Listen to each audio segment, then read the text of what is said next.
¿Qué significa ser testigo de Jesús? ¿Cómo ser un testigo de Cristo Jesús? ¿Qué misión se nos ha encomendado a cada uno de nosotros? ¿Existe respaldo bíblico de personajes que fueron testigos de Jesús en una experiencia presencial de la vida de Cristo Jesús?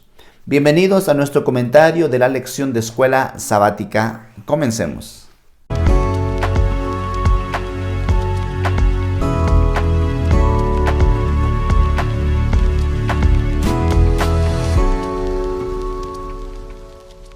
Mis queridos hermanos, un saludo fraterno a cada uno de ustedes. Qué bueno es poder una vez más ir a la palabra de nuestro Dios a través de la lección de escuela sabática.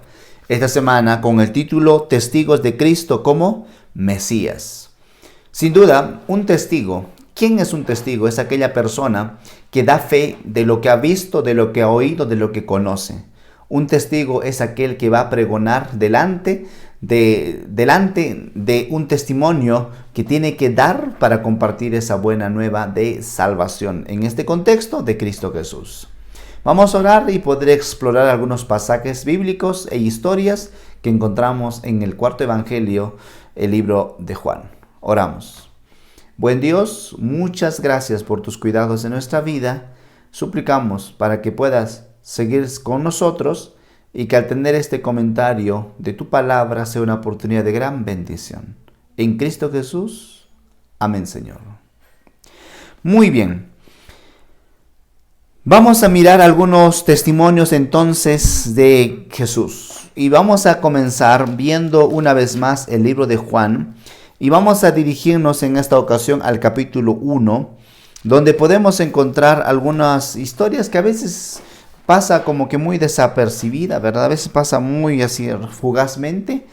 Sin embargo, podemos encontrar riqueza. Comencemos Juan 1, 19 al 23. Dice la palabra: Este es el testimonio de Juan. Cuando los judíos enviaron de Jerusalén sacerdotes y levitas a preguntarle, está hablando de Juan el Bautista, ¿quién eres tú? Él confesó y no negó. Confesó, yo no soy el Cristo. Y le preguntaron, ¿qué pues? ¿Eres tú Elías? Dijo, no soy. ¿Eres tú el profeta? Y respondió, no. Entonces le dijeron, ¿quién eres? Tenemos que dar respuesta a los que nos enviaron. ¿Qué dices de ti mismo? Y dijo, yo soy la voz de uno que clama en el desierto. Enderezad el camino del Señor, como dijo el profeta Isaías. O sea, como aquí Juan es presentado como alguien que viene para preparar el camino de la venida de Cristo Jesús, como alguien que viene a preparar el camino para la venida del Mesías, de Cristo Jesús.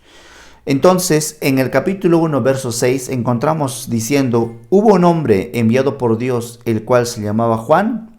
Este vino como testigo para dar testimonio de la luz, a fin de que todos creyeran por medio de él. Él no era la luz, sino un testigo de la luz. La luz verdadera que alumbra a todo hombre venía a este mundo. Se está refiriendo aquí que Juan es un testigo de Dios y fue llamado para preparar el camino para la venida de Cristo Jesús. Él nunca se declaró a sí mismo como Cristo, como el Mesías, sino él se declaró como un mensajero del Señor, se declaró como uno que clama en el desierto y prepara el camino para la venida de Cristo Jesús. Juan bautizaba con agua y él la sabía presente, pero cuando Cristo llegó con él, cuando Cristo ni siquiera él decía que ni tengo derecho de poder desatar, ¿verdad?, la correa de las sandalias de Cristo Jesús, ni agacharme a la misma, porque Jesús bautiza con el Espíritu. O sea, qué cosas interesantes, ¿verdad? Juan 1.30 podemos encontrar este contexto donde Juan 1.26, 33, Juan 1.27, ¿verdad?, que Cristo Jesús realmente era superior y Juan lo reconoció. De hecho, encontramos nosotros en el verso 20, podemos encontrar más adelante en el verso 27.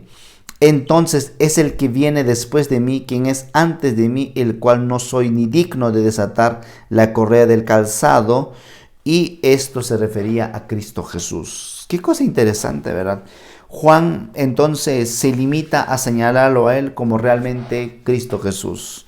En el verso 34 dice, y yo lo he visto y testifico que este es el Hijo de Dios, el Hijo de Dios. Bueno, aquí Juan el Bautista entonces podemos encontrar como un primer testigo que da evidencia de que él fue enviado para preparar el camino para el Mesías, y cuando llegó a la venida del Mesías se acabó su tarea porque ya había llegado Cristo Jesús. Por eso al poco tiempo Juan muere. Juan muere decapitado, su cabeza llevado en una bandeja. Qué cosa fea realmente, pero qué interesante, ¿verdad? A mí me gustaría un día conocerlo a este gran testigo del Señor, Juan el Bautista. Somos llamados también a preparar nosotros ahora la venida de Cristo Jesús, su segunda venida. Pronto está a venir y somos ese Juan moderno o ese Elías para este tiempo. Veamos el siguiente contexto. Hablando siempre de Juan, ahora enfocándonos por qué Jesús identificado como el Mesías. Juan identifica en el verso 29, dice la palabra, Juan 1:29. Al día siguiente vio Juan a Jesús que venía a él y le dijo: este es el Cordero de Dios que quita el pecado del mundo. Este es de quien yo dije: después de mí viene un hombre que es antes de mí, porque era primero que yo. Qué cosa, ¿verdad? Qué cosa interesante. Juan ahora identifica a Cristo Jesús como en él se cumplió lo que tiene que ver con la venida del Mesías, el Hijo de Dios, en el que podemos encontrar el reconocimiento claro como el Dios enviado por la divinidad. Entonces, a la vez vemos identificado como el verdadero Cordero que quita el pecado del mundo, un sacrificio voluntario que Cristo Jesús iba a realizar a favor nuestro. Podemos encontrar que Jesús era entonces la realidad representada por el sistema sacrificial que se remonta a las promesas del Redentor expresada desde el mismo inicio de la creación de este mundo y expresada una vez que el ser humano cayó en pecado, dándose como la primera profecía mesiánica en Génesis capítulo 3, el verso 15. Qué maravilloso tener este contexto, mis amados. Entonces, la palabra inspirada en el deseo de todas las gentes, dice la página 115, cuando en ocasión del bautismo de Jesús, Juan le señaló como el Cordero de Dios, una nueva luz resplandeció sobre la obra del Mesías. La mente del profeta fue dirigida a las palabras de Isaías, como cordero fue llevado al matadero. Jesús es aquel Cordero Pascual. Fueron Jesús el cumplimiento de las profecías que apuntaban a Cristo Jesús. Ahora solo en Él podemos encontrar salvación, en nuestro sustituto, aquel que quita el pecado del mundo. Seguidamente encontramos otros testigos. Y podemos analizar en el verso 35 al verso 39, donde dice la palabra: al siguiente día estaba otra vez Juan y con él 2 de sus discípulos. Y mirando a Jesús que andaba por allí, dijo: este es el Cordero de Dios. Y los 2 discípulos, está hablando de Juan, los discípulos de Juan, los 2, lo oyeron hablar y siguieron a Jesús. Volviéndose Jesús y viendo que lo seguían, les dijo: ¿qué buscáis? Ellos le dijeron: Rabí, ¿qué significa maestro? ¿Dónde vives? Y les dijo: venid y ved. Fueron y vieron dónde vivía y se quedaron aquel día con él, porque era como la hora 10. Qué cosa maravillosa, mis amados, porque encontramos ahora estos 2 discípulos de Juan, que más adelante se identifica que es Andrés y que es Simón Pedro, hijo de Cefas, donde podemos analizar el contexto de los 2 hombres que al final se convertirían en seguidores. Ya no dejaron a Juan el Bautista y se van a ser seguidores de Cristo Jesús. Ahora, me llama la atención porque quien lleva a presentar a Simón Pedro es su hermano Andrés. Andrés lleva a su hermano a Jesús, el Señor, y para demostrar que lo conocía, y le dice: y le dice, tú eres Simón Pedro, hijo de Cefas. O sea, Jesús conoce quién eres tú. Jesús conoce de dónde tú vives. Jesús conoce cuáles son tus pensamientos. Jesús te conoce muy claramente. Ahora, la palabra inspirada dice en la página 117 del Deseo de todas las gentes, si Juan y Andrés hubiesen estado dominados por el espíritu incrédulo de los sacerdotes y gobernantes, no se habrían presentado como discípulos a los pies de Jesús. Habrían venido a él como críticos para juzgar sus palabras. No sucedió así con estos primeros discípulos. Habían respondido al llamamiento del Espíritu Santo manifestado en la predicación de Juan el Bautista. Ahora reconocían la voz del Maestro Celestial. Para ellos la palabra de Jesús estaban llena de refrigerio, verdad y belleza. Una iluminación divina se derramaba sobre las enseñanzas de las Escrituras del Antiguo Testamento. Los multilaterales temas de la verdad se destacaban con una nueva luz. ¡Qué maravilla! ¡Qué bendición tener estos dos personajes ahora que se regocijan, ¿verdad? Hemos hallado al Mesías. Inclusive mencionaron en 1:41. Aquel encontró primero a su hermano Simón y dijo, hemos encontrado al Mesías. Con qué gozo, ¿verdad? Con qué dicha, el que significa Cristo. O sea, qué maravilla, mis hermanos. Ser un testigo del Señor es un privilegio, una gran bendición. Que podamos nosotros ser claros testigos de Cristo Jesús.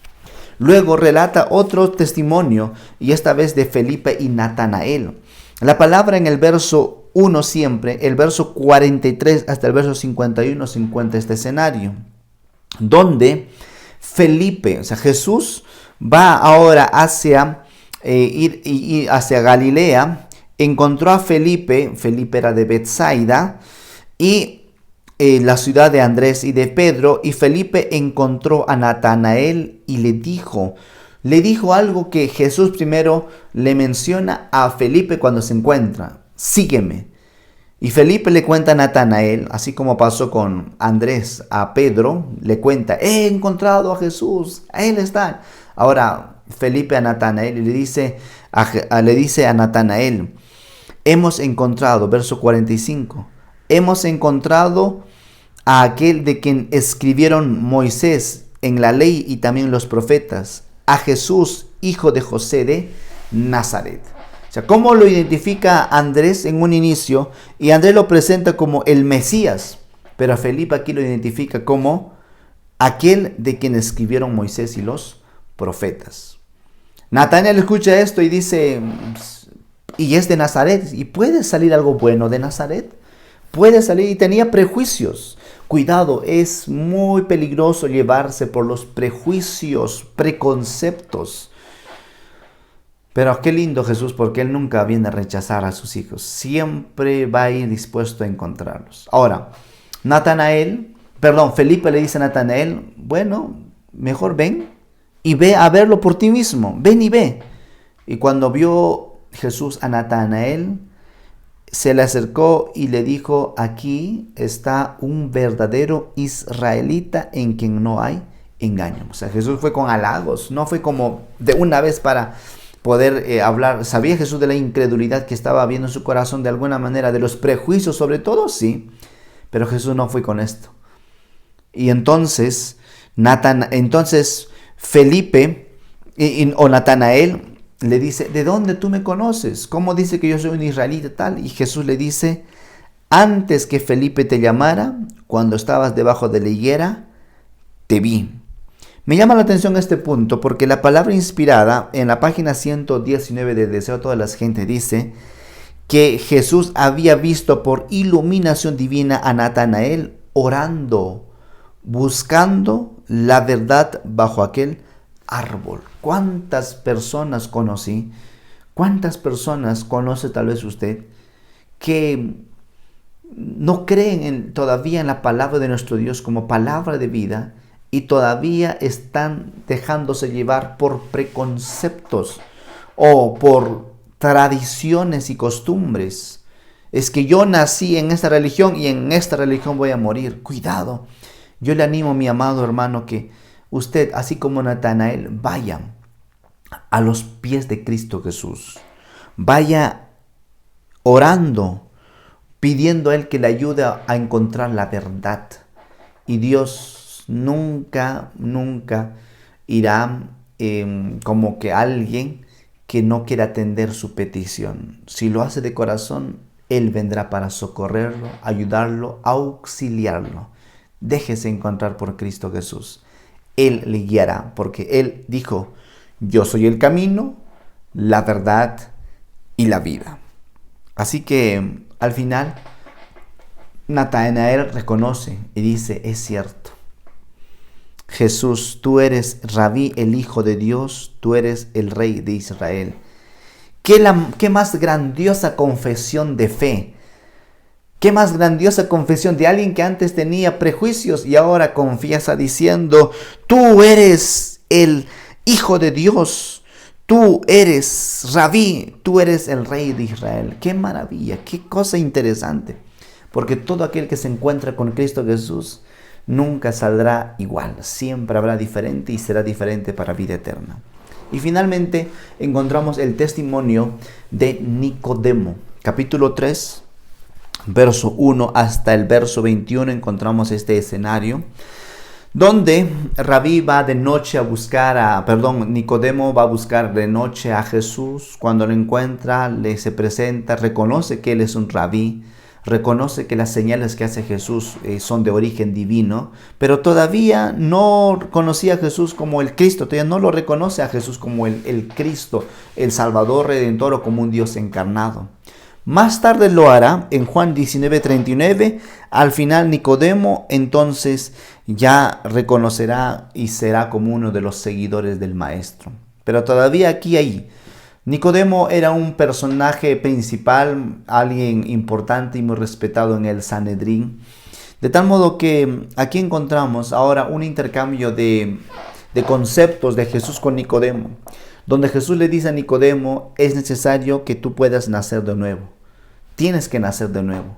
Nicodemo no entiende esto y dice: ¿cómo es que yo voy a nacer de nuevo? ¿Acaso voy a entrar al vientre de mi madre otra vez? ¿Cómo puede? Verso 5, Jesús responde con firmeza, pero también enseñándole a Juan, diciéndole: de cierto te digo que el que no naciere de agua y del Espíritu no puede entrar al reino de Dios. Es necesario que nazcas. Todavía Leví no entiende cómo es esto. Verso 10, Jesús le dice: tú que eres el maestro de Israel, ¿no sabes esto? De cierto te digo que del que no sabemos hablamos, y del que hemos visto testificamos, pero no recibís nuestro testimonio. Si os he dicho cosas terrenales y no creéis, ¿cómo creeréis si os digo las cosas celestiales? Nadie subió al cielo sino el que descendió del cielo, el Hijo del Hombre que está en el cielo. O sea, está hablando de Cristo Jesús aquí. Este escenario está mostrando. ¿Y cómo poder tener esta relación, esa experiencia especial con el Maestro? ¿Cómo tener esto? Tienes que convertirte, le dice Dios a Nicodemo. Tienes que convertirte. Aunque los judíos tenían el concepto de convertir, ellos en alguna manera también decían que por el hecho de ser judíos ya no necesitaban de una conversión, porque ya eran un pueblo especial. Pero nadie nace salvo. Nadie nace salvo independientemente a su país, a raza, a su origen, a una religión. No, todos necesitamos de salvación. Y para esto tenemos que creer. Tenemos que ir a los brazos de Cristo Jesús. ¿De qué manera? Así como la serpiente fue levantada en el desierto cuando uno era mordido.